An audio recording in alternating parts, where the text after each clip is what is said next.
I died with the taste of old pennies in my mouth, the sound of my wife's acceptance speech playing on a hospital TV across the room. When I opened my eyes, I wasn't dead. I was 30 years younger, sitting at my dining table, staring at a plate of cold roast beef. They were asking me to sacrifice my life so she could build hers. In my first life, I screamed, fought, and lost everything. This time, I smiled, handed her the carving knife, and packed my bags. The transition wasn't a flash of light or some divine choir. It was just a sudden violent shift in temperature. 1 second, I was suffocating in a sterile ICU bed, my lungs filling with fluid, my chest crushed under the weight of 80 years of accumulated regrets. The next, I was sitting in a stiff-backed wooden chair. My lungs expanded. Real air. It smelled like overcooked carrots and cheap synthetic vanilla Claire's signature perfume. I blinked the sting of life, watering my eyes. The dining room came into focus, the floral wallpaper peeling slightly at the top left corner near the window. The ticking grandfather clock that was always 3 minutes fast. And across from me, Claire. She looked so young, it made my stomach drop. No gray in her hair. No stress lines around her mouth. Just sharp, hungry blue eyes and a jaw set with unyielding determination. Next to her sat her father Richard, his thick fingers tapping a rhythmic, irritating beat against the mahogany table. "Well, Leonard," Richard said. His voice was a low rumble, the kind of tone a man uses when he's used to people shrinking away from it. "We don't have all night. The commission needs an answer by tomorrow morning." The memory hit me like a physical blow. October 14th, the night they asked me to fall on my sword. The Department of Urban Development was restructuring. Claire was up for the director position in the city, a fast track to the governor's office. But there was a catch. The new administration was pushing a rural revitalization initiative. To prove her dedication to the state's broader goals, one of us had to take a transfer to an administrative outpost in the Rust Belt sinkhole of Colmont. It was political theater, a sacrifice to appease the rural voting bloc. In my first life, I lost my mind. I threw my napkin. I yelled about my own career as a mid-level auditor, about how it wasn't fair, about how I wasn't going to rot in some forgotten town, so she could wear power suits and drink expensive wine. We fought for hours. I refused to go. Claire ended up taking a lesser role, resenting me for the rest of our miserable, loveless marriage, until she finally left me for a state senator 10 years later. I spent the rest of my life drowning in debt and bitterness. I looked down at my hands. No liver spots, no tremors. I pressed my thumb into the side of my index finger. The pain was sharp, real. "Leonard, please," Claire said. Her voice was softer than her father's, but the edge was there. The manipulative, calculated edge I hadn't recognized until I was dying. "It's just for 5 years. 6 tops. You can be the municipal liaison. It's an easy job. And with me as director, I can make sure you're taken care of." She was lying. The moment I left the city limits, I would be a ghost to her. I picked up my fork. The metal was cool. I dragged it across the porcelain plate, a high, grating screech that made Richard wince. I wanted to see if I gave a damn. I wanted to feel the familiar boiling rage that had defined my entire first existence. But there was nothing, just a heavy, profound exhaustion. I didn't want to fight her anymore.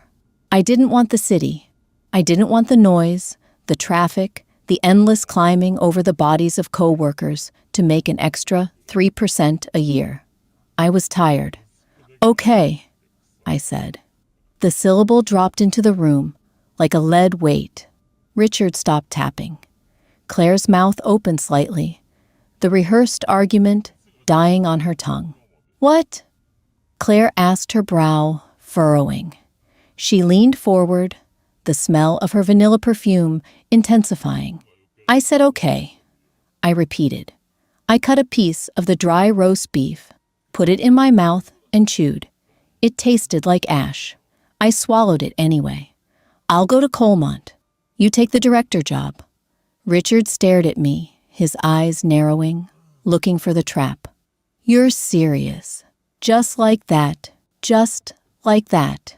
I stood up the chair, scraping loudly against the hardwood. I didn't look at Claire. I couldn't. Not because I loved her, but because looking at her felt like looking at a stranger, wearing the skin of someone who had once ruined my life. "I'll pack my things tonight. I assume the department has a bus ticket already printed with my name on it." Claire stood up, reaching out a hand, but letting it hover in the air between us. "Leonard, thank you. You don't know what this means to me. I'll come visit. I promise. Every other weekend." "Don't," I said.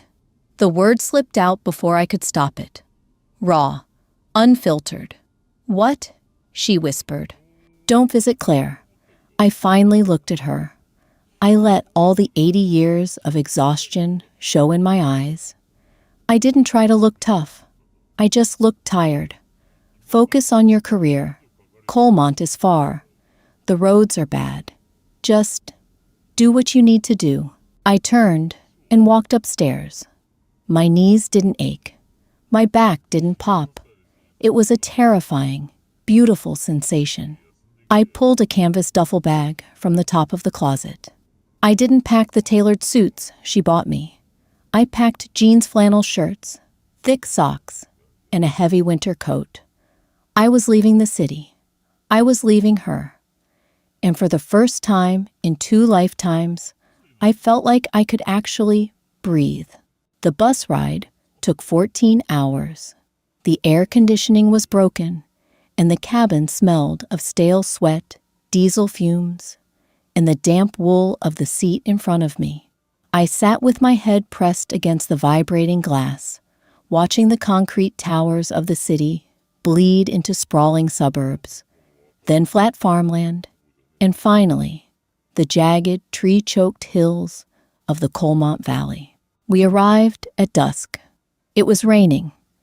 Not a clean, refreshing rain, but a heavy gray drizzle that felt like it was leaving a film of grease on everything it touched. The bus hissed to a stop in front of a dilapidated gas station.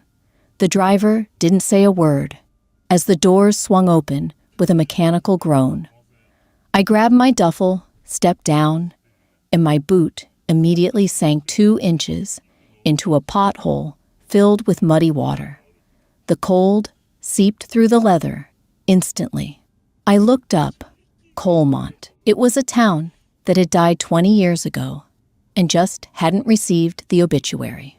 Main Street was a narrow strip of cracked asphalt, lined with brick buildings, half of which had their windows boarded up with rotting plywood. A neon sign above a tavern hummed aggressively, the T and R flickering, so it read, Avon. The air tasted metallic, a lingering ghost of the coal mines that had been sealed up before I was even born. I stood in the rain for a full minute, letting the cold water plaster my hair to my forehead. In my previous life, this would have broken me. I would have found a payphone called Claire and begged her to let me come back. I would have negotiated, groveled. Now I felt a weird, twisted sense of relief. You can't fall off the floor. I walked toward the address, written on a crumpled piece of paper in my pocket. The municipal office wasn't a city hall. It was the 2nd floor above a struggling hardware store. The wooden stairs round the back bowed under my weight, slick with wet leaves. I pushed the door open. It wasn't locked. The office smelled like mildew, stale coffee, and mouse droppings. The fluorescent lights buzzed overhead, one tube dead the other, flickering. Behind a scarred metal desk sat a man who looked like he was slowly decomposing. He had a graying beard, stained yellow around the mouth from nicotine, and a flannel shirt that was missing 2 buttons. He was staring blankly at a portable television with aluminum foil on the antenna. "You the new guy?" he asked, not taking his eyes off the screen.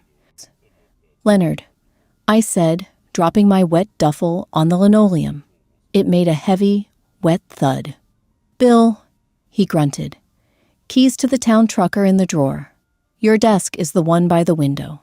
Don't open the window. The frame is rotted, and it won't shut again." I walked over to my desk. It was covered in a thick layer of dust. I wiped my finger across it, leaving a clean streak. "What exactly do we do here, Bill?" I asked. Bill snorted, finally turning his head to look at me. His eyes were bloodshot and deeply cynical. "We exist, kid. We file reports that nobody reads. We approve pothole patches that never happen, and we wait for the state to officially dissolve the township so we can go on unemployment. You're the state's babysitter. Welcome to the graveyard." I sat down in the squeaky office chair. The spring was broken, tilting me severely to the left. I looked at the stack of manila folders on the desk. They were damp. I could have just sat there. I could have collected my meager paycheck, let Claire build her empire in the city, and drank myself to death in the tavern downstairs. It would have been easy. It was what they expected. But as I touched the cold, damp paper of the top file, a strange sensation twisted in my gut. It wasn't ambition, not the kind I had in the city. It was spite, pure, unadulterated spite. Claire sent me here to rot. The state sent me here to be a rubber stamp on a dying town's death certificate.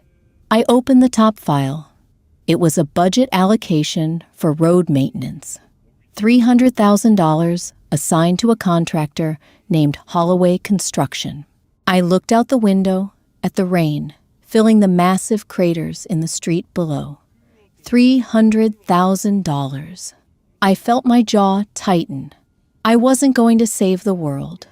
I wasn't going to be a hero, but I'll be damned if I was going to let them bury me in the mud without making them choke on the dirt first.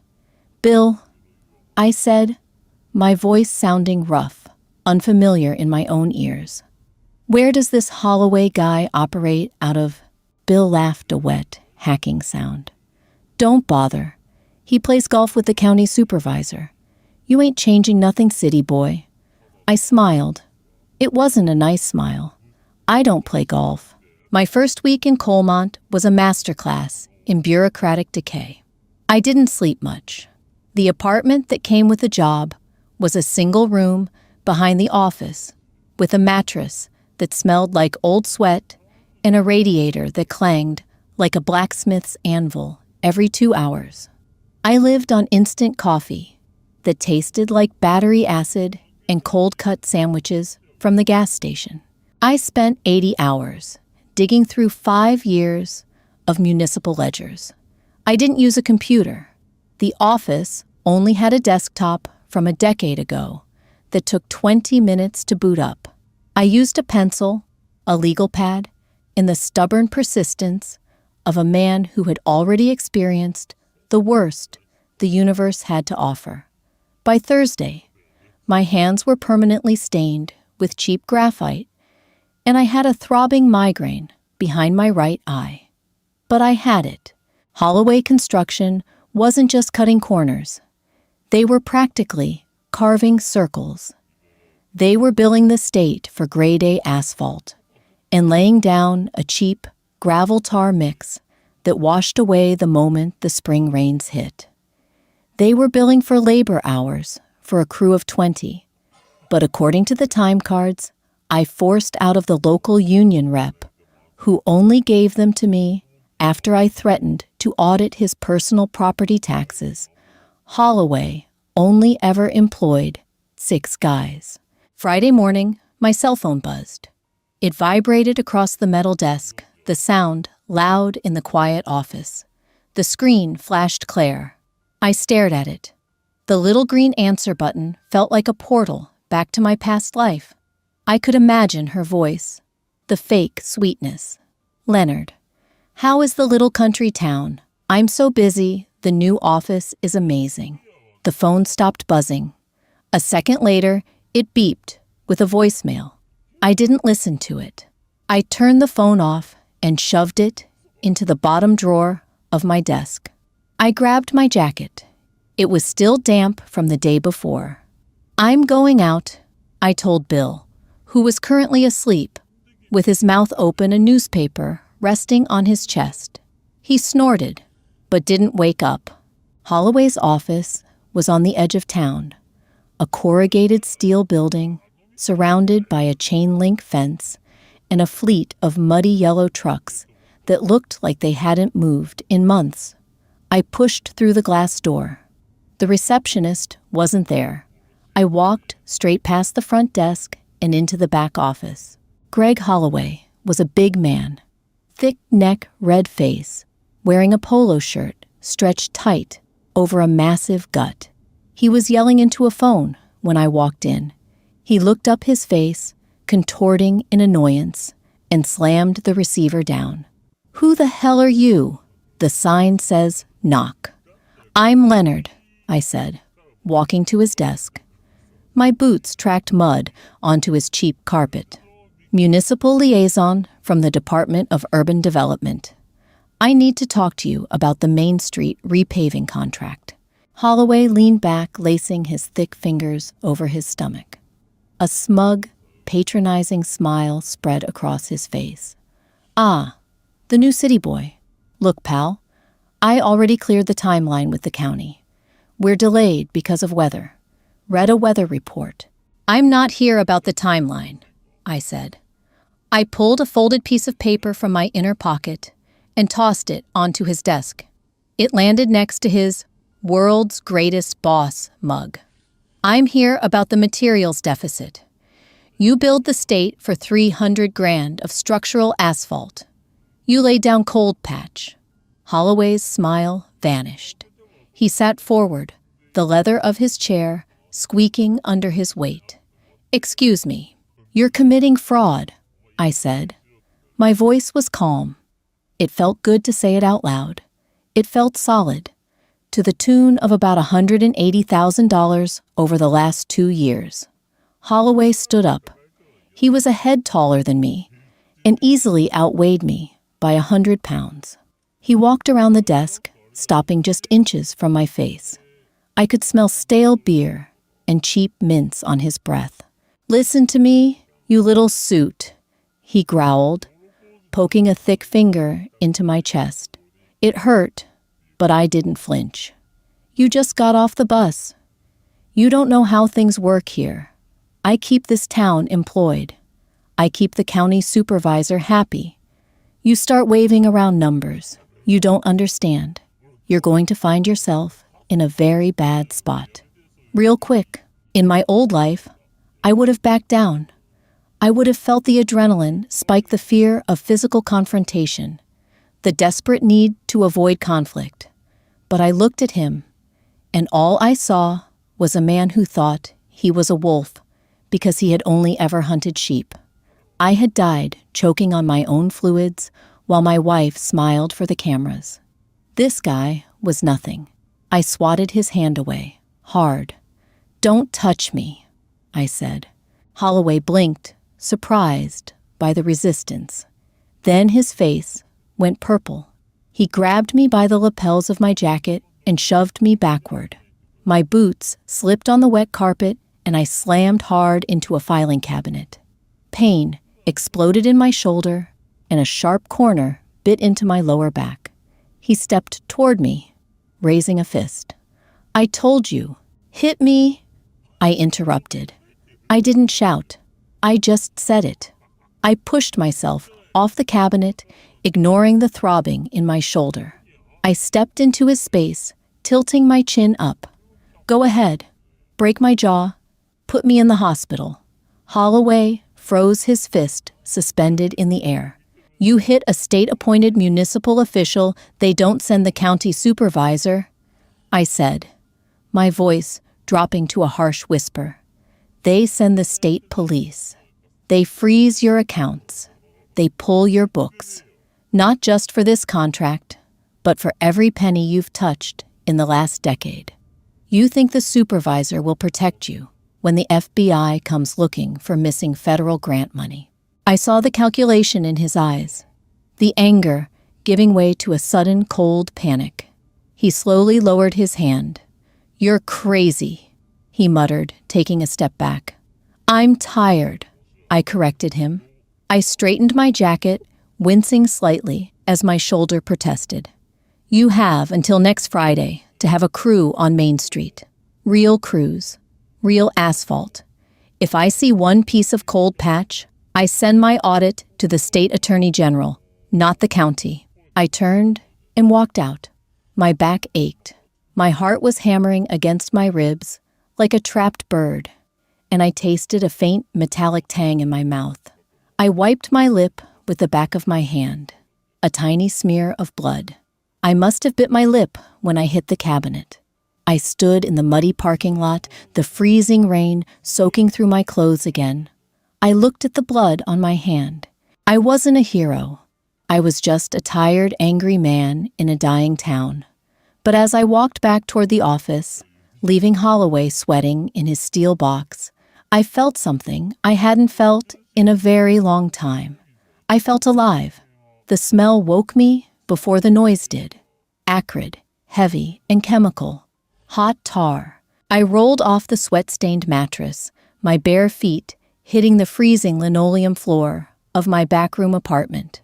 My right shoulder throbbed a dull, deep ache where I'd slammed into Holloway's filing cabinet 4 days ago. I hissed through my teeth, rolling the joint until it popped and pulled on a pair of stiff jeans. Outside my narrow window, the gray morning was choked with diesel exhaust. I pushed the flimsy curtain aside. Down on Main Street, a massive yellow paver was grinding away the cracked, pothole-riddled surface of the road. 4 men in high-visibility vests were shouting over the roar of the engines, directing dump trucks filled with steaming Grade A asphalt. Holloway had blinked. I stood there for a long time, watching the black, smooth surface roll out behind the machinery like a dark river.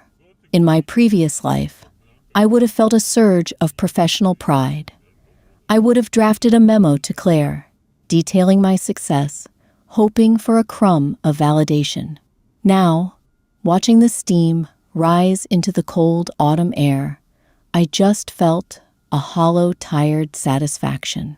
I had poked a bear, and the bear had danced, but I knew it wouldn't end there.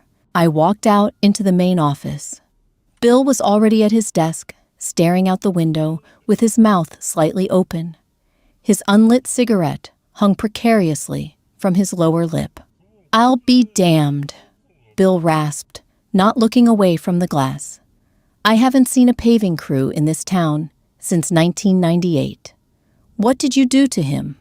I asked, nicely. I said, grabbing my heavy canvas coat. Bill finally turned to look at me, his eyes narrowing beneath his bushy, graying brows. "You're a fool, Leonard.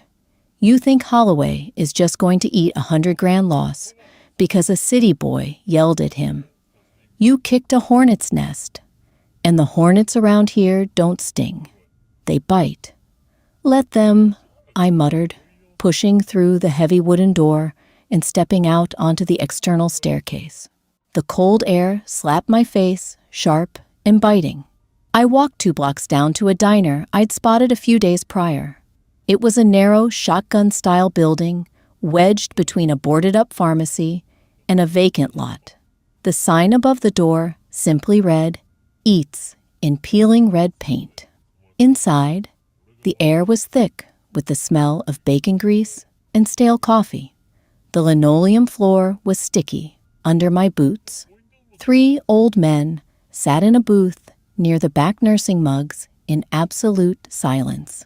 I sat at the counter, The vinyl stool hissed as it sank under my weight. A woman emerged from the kitchen. She looked to be in her late 40s. Her dark hair pulled back in a messy clip, wiping her hands on an apron that had seen better decades. Her eyes locked onto me, sharp and calculating. "You're the new state guy," she said. It wasn't a question. "Leonard," I offered. "Joanne." She slapped a heavy porcelain mug in front of me and filled it with coffee that looked like crude oil. "I'm guessing you want eggs. Over easy bacon burnt." "Exactly," I said. She leaned against the counter, crossing her arms. "Word travels fast when there's nothing else to do. Holloway's boys are furious. They had to pull off a private job in the next county to pave our street. You're making enemies, Leonard." I took a sip of the coffee. It was bitter scalding, and exactly what I needed. The state paid for a road. The town gets a road. It's not complicated. Everything is complicated when the people in charge are stealing from the people who aren't. Joanne countered, her voice dropping lower. She glanced at the old men in the back, then leaned in closer. "Holloway is just a dog on a leash. The guy holding the leash is Robert Caldwell, county supervisor. You mess with Holloway's margins, you're messing with Caldwell's kickbacks. Then Caldwell can come down here and pave the road himself," I said flatly. Joanne stared at me for a long moment, a slow, cynical smile pulling at the corner of her mouth. "You're either the bravest guy the state ever sent, or you're suicidal. Just tired, Joanne." My cell phone vibrated in my coat pocket. The sudden frantic buzzing felt alien in the quiet diner. I pulled it out. Claire. It was the third time she had called this week. I usually let it ring out, but my thumb slipped on the cheap plastic casing, and I accidentally hit the green button. "Saltuti." "Leonard." Her voice blasted through the earpiece. It sounded tinny, distant, but laced with a frantic, vibrating energy. The background noise was a chaotic hum of city traffic and clicking heels. I didn't say anything. I just breathed into the receiver. "Leonard, thank God. I've been leaving voicemails. The transition has been a nightmare. The governor's office is already breathing down my neck about the budget, and my deputy is completely incompetent. I barely slept last night." She paused, waiting for the sympathetic noises I used to provide on command. When I offered silence, she plowed ahead. "Anyway, how is, whatever that town is called, Coal something? Are you surviving the boredom?" I looked down at my hands. There was a smear of black grease on my left thumb from the door handle of the office. "I'm fine, Claire," I said, my voice dead flat. "Listen, I need a favor." She continued, the real reason for the call finally surfacing. "The State Audit Committee is doing a random pull of rural municipal expenditures. They want to show they're keeping an eye on the sticks. I need you to just rubber stamp the last 3 years of Colmont's files and send them up to my office by Friday. Don't look too closely, just sign the cover sheets. It's a formality, but it makes me look efficient to the board." I felt a cold knot form in my stomach. Don't look too closely. She was already using me as a shield to cover the county's tracks, to play nice with the local politicians so she could climb her ladder. In my first life, I probably signed those papers without a second thought, effectively making myself an accessory to Caldwell's theft. "I can't do that, Claire," I said softly. The line went silent for 3 full seconds. The background traffic noise seemed to isolate. "Excuse me." Her voice was no longer frantic. It was sharp, cold ice. "The files are a mess. There are massive discrepancies in the infrastructure budget. If I sign off on this, my name is on a fraudulent document." "Leonard, don't be dramatic. she snapped. It's a dying coal town. Nobody cares if a few $1,000s went missing 5 years ago. I am telling you to sign the papers. My reputation is on the line here. Your reputation. Not my neck, not the town, just her. I'm doing an audit, I said. A real one. I'm not sending anything until I'm done. Leonard, if you embarrass me in front of the board, I hung up. I didn't turn the phone off this time. I just slid it across the greasy Formica counter and took another sip of my coffee. Joanne placed a plate of eggs and blackened bacon in front of me. She had been listening. Wife, she asked, wiping down the counter with a damp rag. Someone I used to know, I replied. I picked up my fork and cut into the yolk. It bled out over the plate, bright and yellow. When does Caldwell usually visit his constituents? Joanne snorted. He doesn't. Not unless there's blood in the water. Caldwell didn't make me wait long. He arrived on Thursday afternoon. The heavy autumn rain had returned, turning the dirt shoulders of Main Street into thick, sucking mud.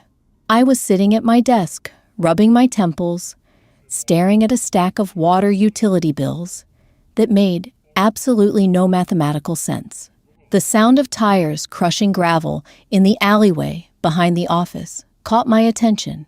I looked out the rotted window frame. A pristine black Lincoln Town car was parked illegally across the loading zone of the hardware store.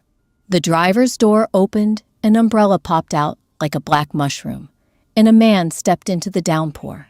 Even from the second floor, I could smell the arrogance. 10 minutes later, the heavy wooden door to the municipal office creaked open.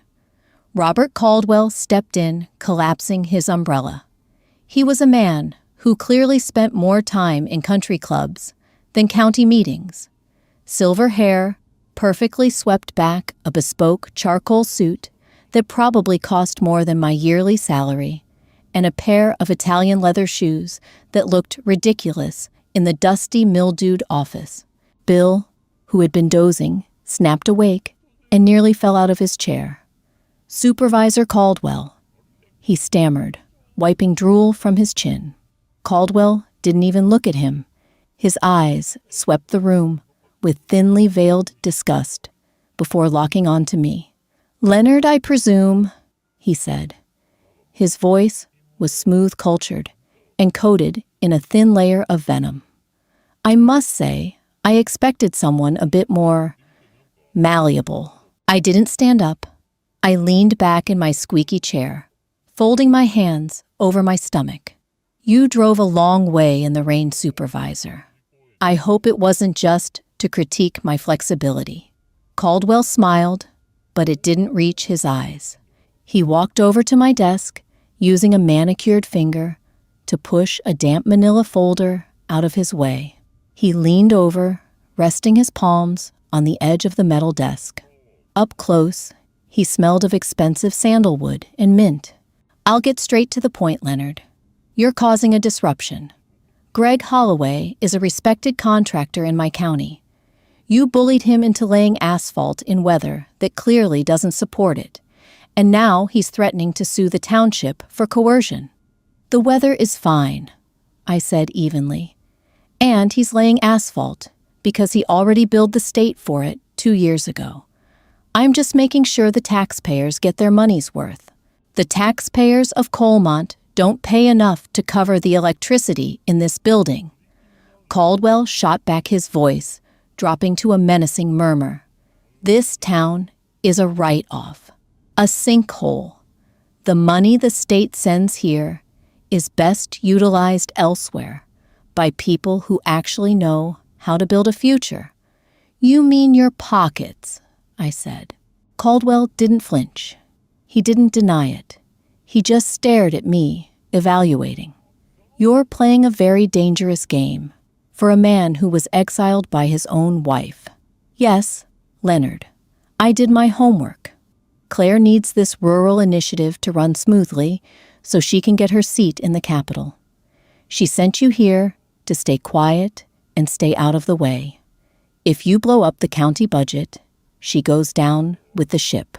He thought that was my weak point. He thought I was the devoted, beaten-down husband, desperately trying to protect his wife's assent. I let out a short, dry laugh. It startled him. He blinked, pulling his hands back off my desk. "Sigh, Supervisor Caldwell," I said, leaning forward. I kept my voice low, stripping away any emotion. "You misunderstand my position. I didn't come here to protect Claire. I came here because I am done playing the game. I am done smiling at thieves in suits, and I am done eating the scraps." I pulled open my bottom desk drawer and pulled out a thick ledger. I dropped it onto the desk with a heavy, dusty thud. "This is the municipal utility ledger," I said, tapping the cover.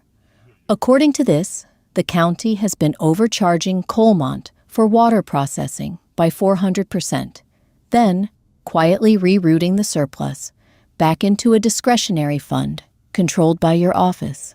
It's a neat trick, very clean, unless someone actually reads the meter logs down at the pump station." Caldwell's smooth veneer finally cracked, a muscle feathered in his jaw. The sandalwood scent was suddenly undercut by the sharp smell of nervous sweat. "You have no idea what you're looking at. Those are complex municipal algorithms. I was a senior auditor for 40 years. I lied easily, borrowing the timeline of my past life. I can read a shell game in the dark. Now, here is how this is going to work." I stood up.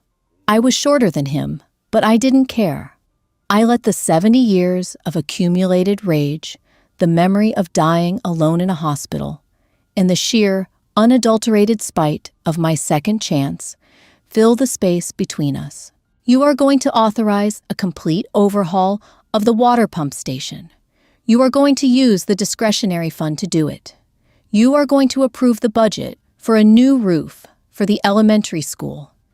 And you are going to leave Holloway out to dry on the Main Street project." Caldwell sneered, trying to regain his footing. "Or what you go to the press. The state. They'll tie you up in litigation for a decade. You'll be fired by the end of the week." "No," I whispered. "I won't go to the state. I'll go to the Federal Grant Oversight Committee. I'll give them the ledgers. I'll give them the meter logs. Federal prison isn't like the county jail, Robert. They don't let you keep the suits." He stared at me, his chest rising and falling rapidly beneath the tailored wool. He was trying to figure out if I was bluffing. He was looking for the fear, the hesitation, but there was nothing for him to find. I was a dead man, walking. I had already lost everything once. "You're a maniac," Caldwell breathed, taking a slow step backward toward the door. "Have the school roof approved by Monday," I said, sitting back down and pulling a pencil from my mug. I opened the next folder, deliberately dismissing him. "And watch your step on the stairs. They're slippery when wet." I didn't look up as the door slammed shut. I just listened to his expensive shoes, clattering frantically down the wooden steps. I looked over at Bill. He was gripping the arms of his chair, his face chalk white. "Leonard," Bill whispered, his voice shaking. "He's going to kill you." I snapped my pencil in half, the sharp crack ringing out in the quiet office. "Let him try," I said. "I've died before. It's overrated." The township fax machine sounded like a dying cat. It whirred, clicked, and ground out a high-pitched screech that made the fillings in my back teeth ache. It was Monday morning. The rain had finally stopped leaving Colmont, trapped under a bruised purple sky. I watched as a single curling sheet of thermal paper extruded from the plastic slot. Bill didn't move from his desk. He just stared at the machine as if it were a live grenade. I ripped the paper free. It was a formal authorization from the county office. $350,000 released from the discretionary fund, earmarked for the elementary school roof replacement. The signature at the bottom, Robert Caldwell, was jagged. He had pressed down so hard, the pen had likely torn the original document. "He actually did it," Bill whispered, finally standing up. His joints popped in the quiet room. He walked over, squinting at the thermal paper. "I haven't seen a county authorization for public works in 6 years. Leonard, you understand he's not just going to let this go, right? He's bleeding. Let him bleed," I said, folding the paper and shoving it into my jacket pocket. "Call the school board president. Tell them to start taking bids from contractors outside the county line. Tell them if they hire anyone connected to Caldwell, I'll freeze the funds myself." I left Bill staring at the empty fax tray and walked down to Joanne's diner. The air was sharp-smelling of wet pine and distant wood smoke. I pushed open the diner door, the bell jingling weakly. The place was empty, except for Joanne, who was viciously scrubbing a cast-iron flat top with a pumice stone. "Coffee," I said, sitting at my usual stool. "You look like hell," she muttered, not looking up. She grabbed the glass pot and poured a steaming cup. "I saw the hardware store owner this morning. He says the county inspector just slapped him with a surprise safety violation. Fined him $2,000. Word is the inspector told him to thank the new state liaison." I wrapped my hands around the hot ceramic mug. "Retaliation. Squeeze the town squeezes you," Joanne said, leaning on the counter. "Caldwell can't fire you directly, so he's going to make the locals hate you until you leave. The hardware store is just the start. Next, it'll be the permits for the grocer. Then, the liquor license for the tavern." Before I could answer, a flash of blinding, out-of-place light caught my eye through the greasy front window. A silver Audi A8 was crawling down Main Street. It looked like a spaceship navigating a trench of mud. It swerved to avoid a particularly deep crater, bottomed out with a sickening scrape of metal on asphalt, and finally lurched into the dirt parking space right outside the diner. I stopped breathing for a second. The exhaustion I had felt in the city came rushing back, a phantom weight pressing down on my chest. The driver's door opened. Claire stepped out. She was wearing a camel hair trench coat and a pair of pristine, cream-colored suede heels. She stepped directly into a puddle of thick brown sludge. I watched her shoulders tense, her face contorting in absolute disgust. "Friend of yours?" Joanne asked, following my gaze. "No," I said softly. Claire pushed the diner door open. She didn't look at the faded booths, the peeling paint, or Joanne. Her eyes locked onto me like laser sights. She marched across the sticky linoleum, each step leaving a wet, muddy print. "Leonard," she hissed, stopping inches from my stool. The smell of her synthetic vanilla perfume immediately overpowered the scent of bacon grease. It made my stomach turn. "Claire, you're a long way from the Capitol. Don't play games with me," she snapped, her voice trembling with a mixture of rage and panic. "Do you have any idea what you've done? Caldwell called the governor's chief of staff this morning. He threatened to pull his county's support for the entire rural initiative, the initiative I am in charge of." I took a sip of my coffee. It burned my tongue, but I welcomed the sensation. "Sounds like a political problem, Director. I'm just an auditor. You blackmailed a county supervisor." She slammed her hand on the Formica counter. The ceramic mug rattled. Joanne stood perfectly still in the background, her eyes darting between us. "He told me you found some clerical error in the utility logs, and you're holding the county hostage for a school roof. Are you out of your mind? You were supposed to come down here, stay quiet, and sign the papers. The utility logs aren't a clerical error," I said, turning on the stool to face her fully. I didn't raise my voice. I just looked at her. Really, looked at her. I saw the stress lines forming around her eyes, the tight, desperate set of her jaw. She was terrified of losing her grip on the ladder. It's systemic fraud. Caldwell has been strangling this town for a decade. I don't care about this town, Claire screamed. Her voice cracked, echoing off the tin ceiling. She caught herself, took a shaky breath, and lowered her volume, glancing nervously at Joanne. Leonard, please. I am begging you. Call Caldwell. Tell him you misread the ledgers. Apologize. If this initiative fails, my career is over. They'll demote me back to the zoning board. In my first life, her pleading would have destroyed me. I would have felt a desperate need to fix it, to sacrifice my own integrity, to keep the peace, to keep her happy. I remembered the 80 years of silent resentment, the way she had looked at me with thinly veiled contempt every day after I surrendered to her ambition. I picked up a paper napkin and wiped a drop of spilled coffee off the counter. No, I said. Claire stared at me, her blue eyes wide. What did you say? I said no. I'm not calling Caldwell. I'm not fixing this for you. I stood up. I was wearing a cheap flannel shirt and boots caked in mud. But as I looked down at her immaculate imported coat, I had never felt more powerful. You wanted this career, Claire. You wanted the politics and the power. Well, congratulations. You're in it. Deal with the county supervisor yourself.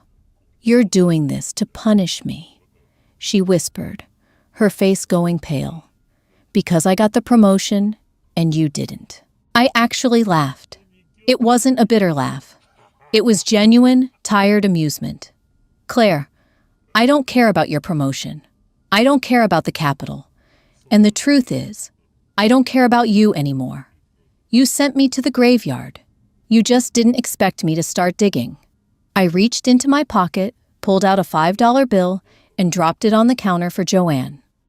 We're done, Claire, I said, walking past her toward the door. Don't come back to Colmont. You're ruining your shoes. I stepped out into the cold air, leaving her standing in the diner perfectly framed by the peeling paint and the smell of old grease. The retaliation for Claire's failed visit didn't come in the form of paperwork. It came in a glass bottle. It was 3 a.m. on a Thursday. I was asleep on the miserable mattress in the back room of the municipal office. The wind was howling off the hills, rattling the loose window panes in their rotted frames. My right shoulder was acting up again, a deep, persistent ache that kept dragging me out of deep sleep into a restless half-consciousness. That light sleeping habit saved my life. The sound wasn't loud, just a sharp clinking shatter of glass against the brick in the alleyway below my window. I rolled over annoyed, thinking it was a drunk from the tavern tossing a beer bottle. But then the smell hit me. Gasoline. Raw, sharp, and suffocating. My eyes snapped open in the dark. Before I could even throw off the heavy wool blanket, there was a heavy whoosh, like a massive furnace igniting. An orange glow instantly illuminated the edges of my flimsy curtains. Son of a bitch, I hissed. I scrambled off the mattress. The linoleum was freezing, but the air in the room was already rapidly heating up. I didn't bother with pants. I grabbed my jeans, shoved my legs into them, and pulled on my boots without tying the laces. The smoke alarm in the main office started screaming a piercing, frantic shriek. I pushed through the door into the main office. Gray, oily smoke was already curling under the floorboards near the external staircase. They hadn't thrown the cocktail through the window. They had smashed it at the base of the wooden stairs, the only way in or out of the second floor. I had about 2 minutes before the dry, 100-year-old wood went up like kindling. My heart hammered against my ribs, a chaotic, terrifying rhythm. I ran to the filing cabinets. I didn't grab my clothes. I didn't grab the few personal items I had brought from the city. I grabbed the heavy metal lockbox where I had stored the copied utility ledgers, the union time cards, and the Holloway fraud evidence. I shoved the box under my arm. The floor beneath my feet was growing uncomfortably warm. The smoke was thickening, stinging my eyes, and catching in my throat. I coughed a harsh tearing sound and pulled my shirt up over my nose. I made it to the heavy front door and grabbed the brass handle. It burned my palm. I cursed, wrapping my flannel sleeve over my hand, and yanked it open. The external staircase was a wall of orange flame. The dry, rotted leaves that had accumulated on the steps were feeding the fire, sending thick plumes of black smoke into the night sky. I couldn't go down. I backed into the office, the heat pushing against me like a physical hand. I looked around wildly. The window near Bill's desk, the one with the rotted frame that wouldn't open. I ran to it, gripping the lockbox tightly. I didn't try to unlatch it. I turned sideways, braced myself, and swung the heavy metal lockbox as hard as I could against the center of the glass. The window shattered with an explosive crash. Jagged shards rained down onto the awning of the hardware store below. I cleared the remaining glass with the edge of the box, feeling a sharp slice across my forearm, but the adrenaline masked the pain. I threw the lockbox out first. It landed on the metal awning with a loud clang. I climbed onto the sill. The smoke in the office was now a thick, opaque cloud rolling across the ceiling. The fire had breached the doorframe, licking at the cheap carpet. I swung my legs over the sill, hung from the ledge for a split second, and dropped. It was only a 5-foot fall to the hardware store's sloped metal awning, but I hit hard. My bad shoulder slammed into the corrugated steel, and pain lanced down my arm, stealing my breath. I slid down the slick, wet metal, blindly grabbing the gutter to stop myself from pitching over the edge onto the concrete sidewalk. I lay there for a moment, gasping for the cold night air, the smell of burning wood and melting plastic filling my lungs. Sirens wailed in the distance. The volunteer fire department. I grabbed the lockbox, scooted to the edge of the awning, and dropped the remaining 10 feet to the ground. My knees buckled, sending me sprawling into the muddy street. I stayed on my knees, clutching the metal box to my chest. Above me, the municipal office was fully engulfed. The flames shot out of the shattered window, painting the wet asphalt of Main Street in violent shades of orange and red. Doors opened down the street. People were spilling out of the tavern and the surrounding apartments. I heard footsteps splashing through the mud. Someone grabbed my good shoulder. Leonard, Jesus Christ, Leonard. I looked up. It was Bill. He was wearing an oversized bathrobe, his hair sticking up wildly, his face pale in the firelight. Joanne was right behind him, carrying a heavy wool blanket. She threw it over my shoulders. "Are you burnt?" Joanne demanded, her hands frantically checking my face and arms. "You're bleeding. Look at your arm." "I'm fine," I rasped. My throat felt like sandpaper. I looked past them, toward the edge of town. Parked half a block away, idling in the shadows, just beyond the reach of the streetlights, was a heavy, yellow pickup truck. I couldn't see the driver, but I recognized the dents on the fender. Greg Holloway. He was watching the fire, making sure the job was done. When he saw me standing there with the lockbox, the truck's brake lights flared. He threw it into gear and sped off into the dark. "They tried to burn you alive," Bill said, his voice trembling. He looked at the blazing second floor, then down at the metal box in my arms. Over ledgers, over damn ledgers. I stood up. My knees shook slightly, and blood was dripping steadily from the cut on my forearm, soaking into the wool blanket. I didn't feel the paralyzing fear I would have felt in my past life. I didn't feel the urge to run back to the city, to hide, to surrender. I looked at the fire eating away the state's office. Caldwell and Holloway thought they had destroyed the state's presence in Colmont. They thought they had burned the outsider. Sigh, Bill, I said, my voice hoarse but completely steady. Yeah, Leonard, who is the mayor of this town? Bill blinked, confused by the question. We don't have one. Old man Henderson died 4 years ago. The state never mandated an election because the town was marked for dissolution. The county just runs it. I looked at Joanne. She was watching me, her sharp eyes, reading the shift in my posture, the cold calculation settling over me. Not anymore, I said, wiping a mixture of soot and blood off my cheek with the back of my hand. Filing deadline for special elections is Friday. Get the paperwork. I'm taking the town. The temporary municipal office was the basement of Thomas's hardware store.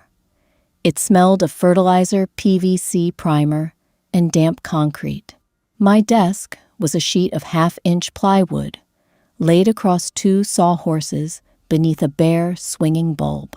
My right forearm was wrapped in white gauze, courtesy of the retired veterinarian who lived 2 streets over. He had cleaned the glass slice with iodine that burned like battery acid and stitched it up with thick, black nylon thread. Every time I moved my fingers, the skin pulled tight, a sharp, necessary reminder that I was still breathing. 240, Joanne said, dropping a stack of wrinkled clipboards onto the plywood. It was Friday morning, 3 days since the fire. The air outside still carried the faint, bitter scent of charred wood.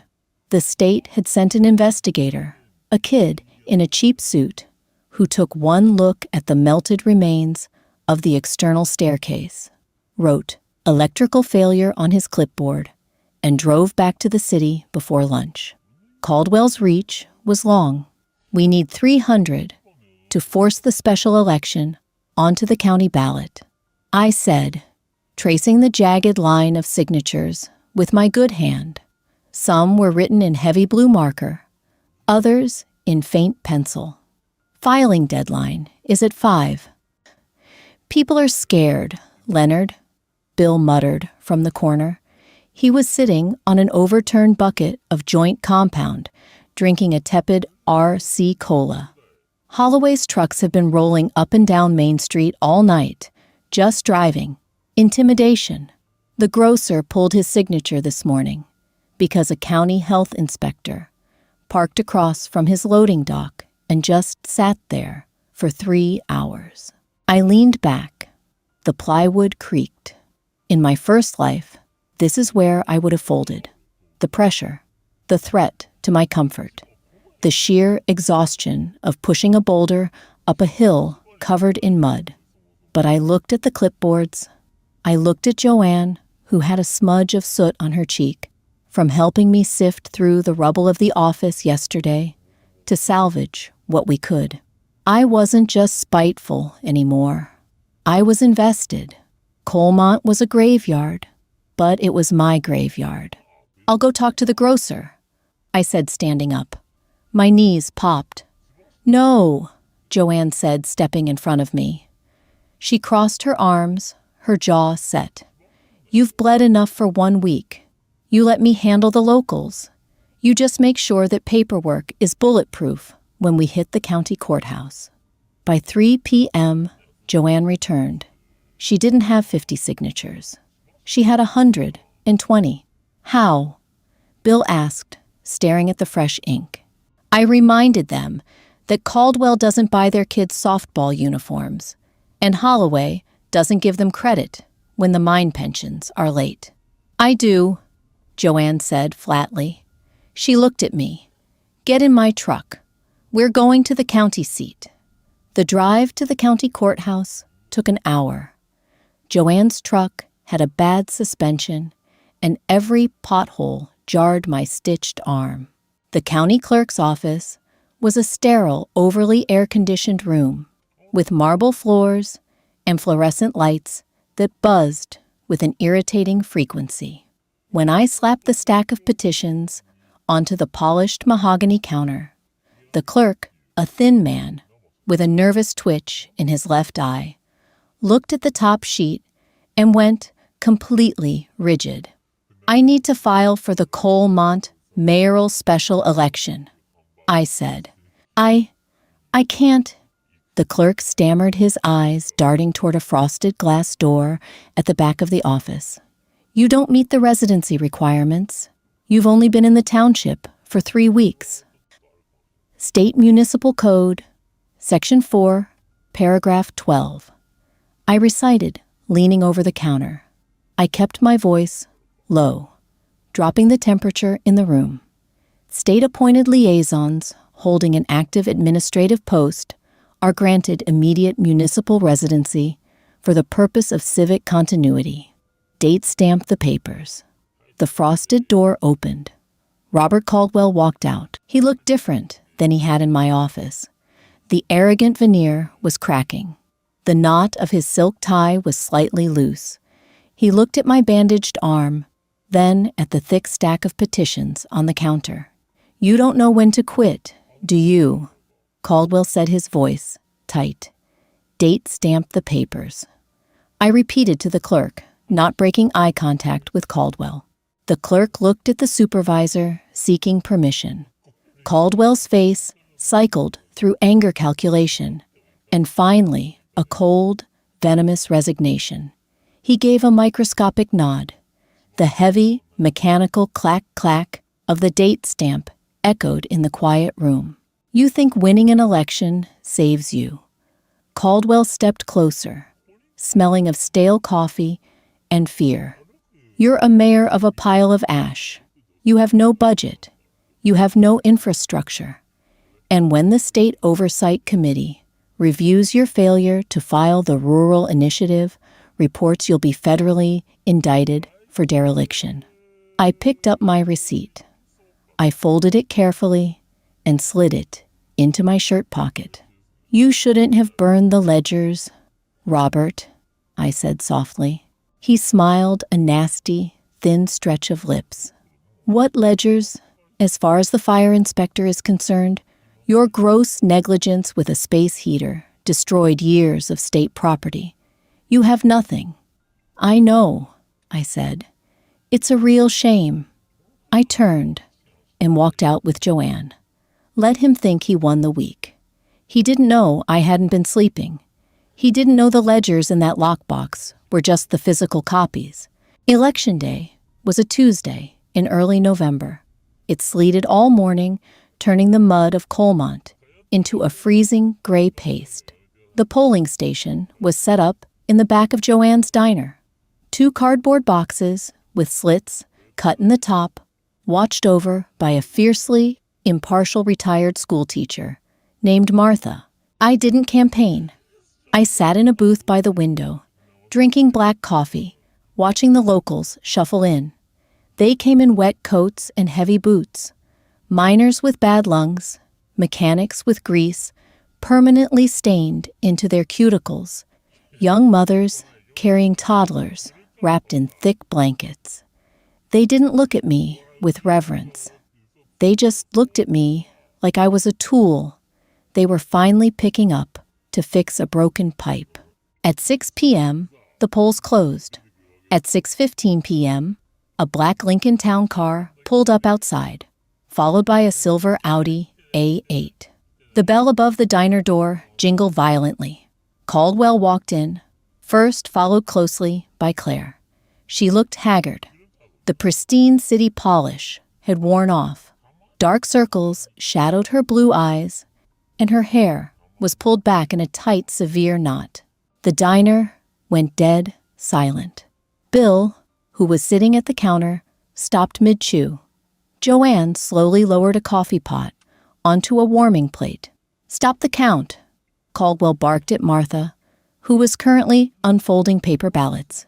"Excuse me," Martha said, her voice dripping with 60 years of zero tolerance for misbehaving boys. "You are interfering with the democratic process, Supervisor. I am officially dissolving the township of Colmont by executive county order," Caldwell announced, pulling a heavy legal document from his briefcase. He slammed it onto the nearest table. "As of this moment, this town is an unincorporated county territory. There is no mayor. There is no town." Claire pushed past him, walking straight to my booth. She gripped the edge of the table, her knuckles white. "It's over, Leonard," she whispered. Her voice was shaking, entirely devoid of the commanding tone she used to use on me. "The governor's office called me today. The rural initiative is suspended pending a massive financial review. My promotion is frozen. You ruined it. You ruined everything. Just drop this and come back to the city. I can still fix it. We can still fix it." I looked at the woman who had traded my life for a corner office. I didn't feel anger. I didn't feel sadness. I just felt a profound, echoing emptiness where my love for her used to reside. "I can't go back, Claire," I said. "I live here." I stood up. I walked past her toward Caldwell. The county supervisor was watching me with a smug, triumphant smirk. He thought he had outmaneuvered me. He thought the county order trumped the local vote. "You burned the physical ledgers, Robert," I said, my voice carrying clearly through the silent diner. "It was a smart move. Without the paper trail, it's my word against yours on the utility fraud. Tragic accidents happen." Caldwell sneered. "Now pack your bags, city boy." "But you forgot one thing." I continued, ignoring him. I reached into my back pocket and pulled out a folded piece of paper. Not a ledger, a certified mail receipt. I was an auditor for 40 years. I never rely on a single hard copy. Caldwell's smirk faltered. "The night before, you sent Holloway to burn my office down. I took the union time cards, the utility meter logs, and the cold patch invoices. I drove to the 24-hour post office in the next county." I said, my voice dropping to a low, rhythmic cadence. "I didn't send them to the state, Robert. I sent them to the regional office of the FBI in Pittsburgh. I addressed it directly to the Federal Grant Oversight Division." The blood drained from Caldwell's face. In a rush, he took a staggering step back, hitting the edge of a booth. "You're lying," he choked out. "They signed for the package on Monday." I said, tossing the certified receipt onto the table next to his dissolution order. "By my guess, they've been auditing your offshore accounts for about 4 days. That order you just signed, the federal government is going to be very interested in why you rushed to dissolve a town right after a federal probe into your finances began." Caldwell stared at the receipt. His hands began to shake. It wasn't a subtle tremor. It was the violent, uncontrollable shaking of a man watching his entire life vaporize. Without a word, he turned and bolted for the door, practically tearing it off its hinges. Claire stood frozen. She looked from the door back to me. The reality of what had just happened settled over her like a heavy, suffocating blanket. Caldwell was going to prison. The rural initiative was dead. And because she was the state director overseeing it, the scandal would stick to her like tar. Her career was over. "Leonard," she gasped, tears finally spilling over her lashes. "What did you do to us?" "I didn't do anything to you, Claire," I said quietly. "I just let you have exactly what you asked for. You asked for my absence. You have it." I turned my back on her.